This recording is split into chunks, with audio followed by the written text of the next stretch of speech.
اچھا جی، السلام علیکم۔ ابھی 4 نومبر کا دن ہے اور صبح کے اس وقت 7:30 بجے کا ٹائم ہے۔ کل رات 12 سے 1 کے درمیان جو حادثہ پیش آیا کراچی نسٹر روڈ گارڈن ریس کے مقام کے اوپر، جو ایک ڈمپر ڈرائیور نے ایک نوجوان کو ہمارے علاقے میں کچلا، اور اس کے تھوڑی دیر بعد لیاقت محسود صاحب جو صحافت کا لبادہ اوڑھے پھرتے ہیں، مگر بعد یہ دہشت گردوں کے ساتھ وہ نازل ہوئے اور آتے کے ساتھ انہوں نے عام عوام کے اوپر جس طریقے سے فائرنگ کی، ہم نے اس کی ایف آئی آر بھی درج کرا لی اور یہ ایف آئی آر وہ جو ایکسیڈنٹ ہوا اس کی ایف آئی آر بھی درج کرا لی ہے۔ تو بات یہ میرے ساتھ اس وقت MK پاکستان کے رہنما کامران فاروقی بھائی، اسامہ بھائی، اسلام صدیقی بھائی، اشرف بھائی سب یہاں پہ موجود ہیں۔ بات یہ ہم اپنے کراچی کے نوجوان لوگوں کو تنہا نہیں چھوڑیں گے بھائی۔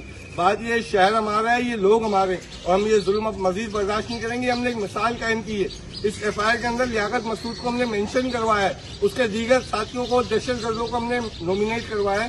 تو لہٰذا مہربانی کریں شہر کے دیگر مقامات پہ بھی اسی طریقے سے شخص کے خلاف ایف آئی آر لانچ کروائیں۔ کامران بھائی کیا کہنا چاہیں گے؟ بالکل جیسے قادر بھائی نے کہا، اور قادر بھائی اس کے اندر خود مدعی ہیں اور علاقے کے کچھ اور بھی ساتھی ہمارے مدعی ہیں اس کے اندر، اور انہوں نے بلا جھجک آ کر نہ صرف مدعی بن کر اس ایف آئی آر کا اندراج کروایا۔